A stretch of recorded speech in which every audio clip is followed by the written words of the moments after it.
अब एक और प्रश्नावली 1.1 के क्वेश्चन 15 पर अपन चर्चा करते हैं। प्रश्न 15 क्या है? देखो, प्रश्न 15 यहाँ है। मान लीजिए कि समुच्चय 1 2 3 4 में आर दिया हुआ है 1 2, आप देख रहे हैं आर क्या दिया है 1 2 2 1 1 1 4 1 4 4 1 3 3 3 3 2 द्वारा परिभाषित संबंध आ रहे हैं। निम्नलिखित सही उत्तरों को चुनिए। इसमें ये मल्टीपल चॉइस है, इसमें ए बी सी डी में कोई एक संबंध सही होगा। और इसका संबंध बी जो है सही है, आर स्वतुल्य तथा संक्रामक है किंतु सममित नहीं है। इसे कैसे करेंगे हम देखिए। इसके लिए पहले हम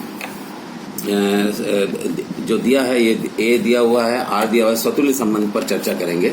यहाँ 1 1 2 2 3 3 एंड 4 4 देखो आप 1 2 3 4 4 एलिमेंट्स हैं और इसमें 1 1 भी है, 2 2 भी है, 3 3 भी है और 4 4 भी है। दिख रहा है आपको? तो इसका मतलब क्या हुआ, ए बिलोंग्स टू आर, अतः यह स्वतुल्य संबंध है ये। दूसरा सम्मित संबंध। सम्मित संबंध में क्या होना चाहिए? यहाँ पर आप जरा ध्यान से देखेंगे तो 1 2 बिलोंग्स टू आर है और 2 1 बिलोंग्स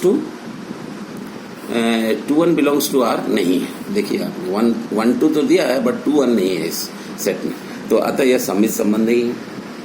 तीसरा संक्रामक संबंध के लिए देखिए, A B belongs to R और B C belongs to R implies that A C belongs to R के लिए यहाँ हम जरा ध्यान से देखते हैं।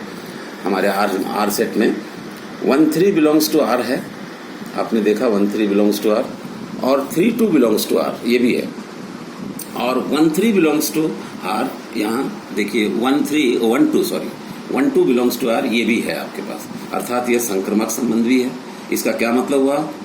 दिया हुआ संबंध जो है स्वतुल्य है, संक्रामक है लेकिन सम्मित नहीं है, अर्थात यहाँ यह बी मल्टीपल चॉइस में बी इसका आंसर है, ये इसका उत्तर होगा।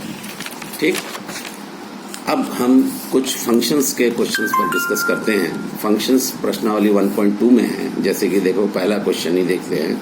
सिद्ध कीजिए कि fx 1/x द्वारा परिभाषित फलन f such that r star tends to r star. r star एक कंडीशन है, न एकाकी है न आच्छादक है, न ही 1 1 है और न ही 1 2 है, जहां r स्टार सभी ऋणात्मक वास्तविक संख्याओं का समुच्चय है। ऋणात्मक वास्तविक संख्याओं का समुच्चय, इसका मतलब माइनस वाले नहीं है, सभी धनात्मक है। यदि प्रांत Rx को, और एक प्रश्न दिया हुआ है, यदि प्रांत Rx को n नेचुरल नंबर से बदल दिया जाए जबकि सहप्रांत पूर्वत R स्टार ही रहे तो क्या यह परिणाम सत्य होगा? ये दो प्रश्न है इसमें।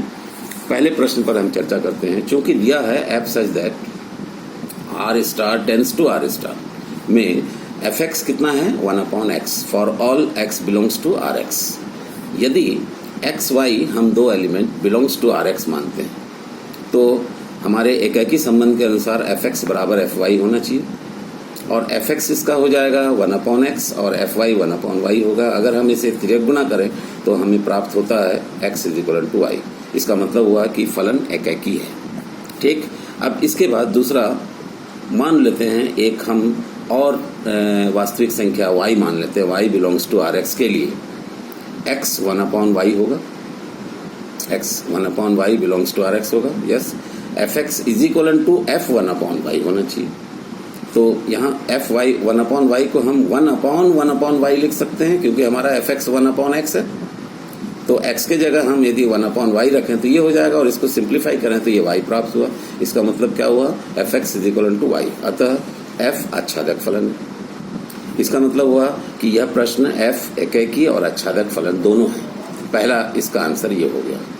अब पुनः दूसरे के लिए मान लेते हैं g एक फंक्शन है जो n टेंड्स टू Rx को दर्शा रहा है, प्राकृत संख्या को दर्शा रहा है। से gx क्या होगा? प्रश्नानुसार gx होगा 1/x for all x belongs to natural number होगा। अब हमने यहाँ पर दो natural number x y belongs to मान लिया n, तो पहले कंडीशंस के लिए fx बराबर fy जिसे हम एकाकी बोलते हैं, तो ये हो जाएगा 1/x बराबर 1/y, x = y। तो g एक एकाकी फलन है, ये तो ठीक है। अब चूंकि दूसरे फलन के लिए, आच्छादक फलन के लिए हम एक दूसरा नेचुरल वास्तविक प्राकृत संख्या 2 मानते हैं, दो बिलोंग्स टू Rx के लिए n में कोई अवयव x बिलोंग्स टू n इस प्रकार नहीं है जहां gx बराबर 1/2, क्योंकि 1/2 प्राकृत संख्या नहीं होती है, it is not belongs to n।